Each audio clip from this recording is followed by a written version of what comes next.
Thank you, Nancy. I'm not sure what else to add because Nancy gave you very quickly a very comprehensive report of what we have done. And all I know is just that for the last 21st month, this is actually the third time I met Nancy in person since she was the ED of CAUSE.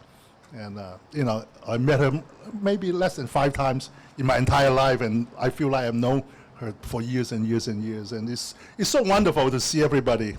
And I still remember the day that when actually we were doing the first round interview of EDs. We know that at the beginning of 2020 we have some staff, turnover, and then we were interviewing Nancy on the day that the governor decided to have close down the state of California. So that's, and then we immediately, turn in a sort of emergency mode. How does a nonprofit that pride itself into personal development, personal interaction, personal network, can continue to build on that network and be beneficial to the community during this difficult time? And we're thinking that we just hope that we will survive. And not only did we survive, and I think we have done better than ever. And that's really, this is really an opportunity for me to express our gratitude towards Nancy, which I have met, like I said, this is the third time I've seen her since she became the ED. And I feel like I've known her all my life. So, and here, and the whole team, it's just like so good to see Talia again is after all these months. And I've been talking to her. So, like Nancy said, our program, the core program, is leadership development, community outreach, and building the strong network. And then literally we know that without that opportunity for personal interaction, we actually won 2 national awards. This is something that when we should really take great pride on, and it's just congratulations to Nancy and her leadership. And Nancy mentioned about the polling, right? And I think that is something that I don't think we have fully utilized its potential benefit to the community. We were thinking about collaborating with the African American community, the Latino community, to do really a deep dive into how each of us feel about each other, race relationships, how do we feel about, different issues. We decided to take a deeper dive rather than, everybody, assuming Asians would take this stand, Latino would take that stand, African American would be more progressive, or whatever. We just, decided to do a really deeper dive into how we really feel the complicated differences within the Asian community and how we feel about Asians and how we feel African American and Latinos. And literally we know that, the pandemic hit, anti-Asian hate crime, and then George Floyd.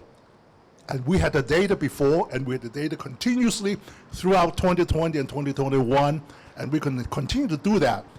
I want to emphasize that point that Nancy mentioned, because CAUSE would be the only organization that had really the deep understanding of how our community feel about very complicated issues and a historic perspective, how events change and how that impact our community, how we feel about the pandemic, anti-Asian hate crime, George Floyd, and all these events. And this is going to be, very soon I think it would set CAUSE apart from most organizations because we really get the data, the support to make us being the really thought leader that can speak for the community because we have the data to support it. And then Nancy mentioned about redistricting, right? It was just not on our agenda. By the way, we are doing really well in getting out the vote in the general election. And Nancy and I were talking about how, because the Secretary of State, Alex Padilla, they really trust us. They want to do Asian outreach with CAUSE more than any other organization because our track record, because our reputation. And what can we do, with the Secretary of State over Zoom, right? And then Nancy suggests that maybe it's time to bring in all this other community within the Asian community that never get the attention.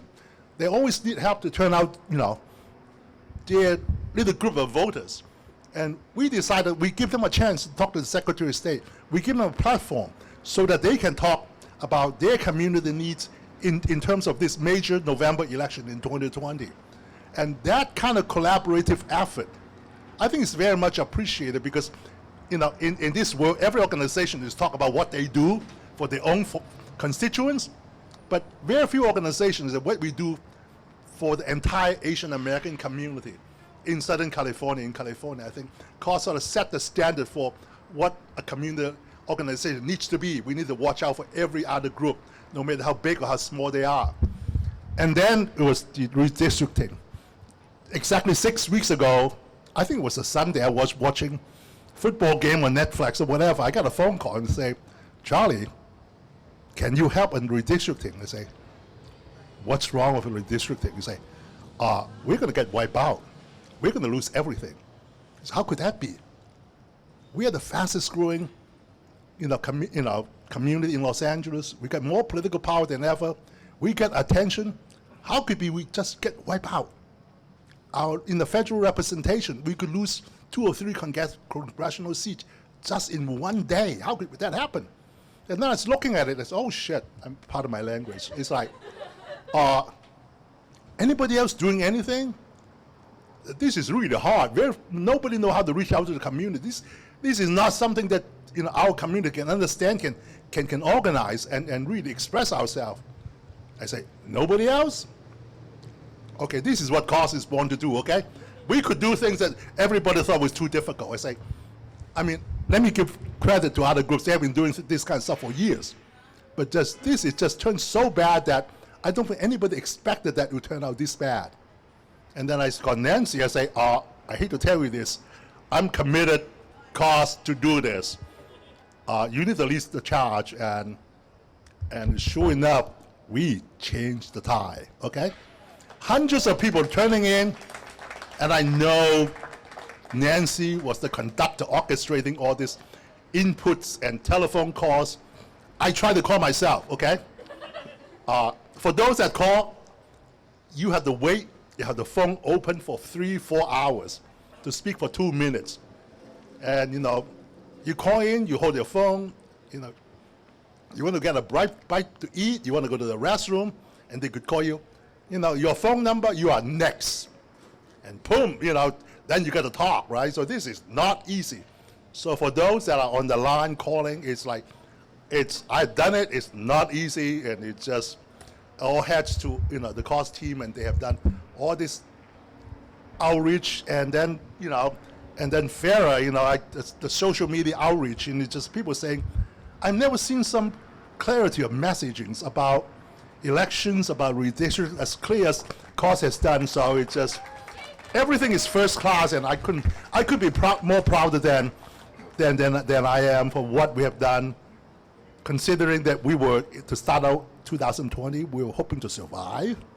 And then not only did we survive, now we are in a stage where we can do so much more, okay? So, I just thank everybody. And I think this is like what the team under Nancy's leadership has done. It just, all your support, it is because because of all the programs you have done, because of your own reputation out there going through the COS program, being alumni, and you have the credibility.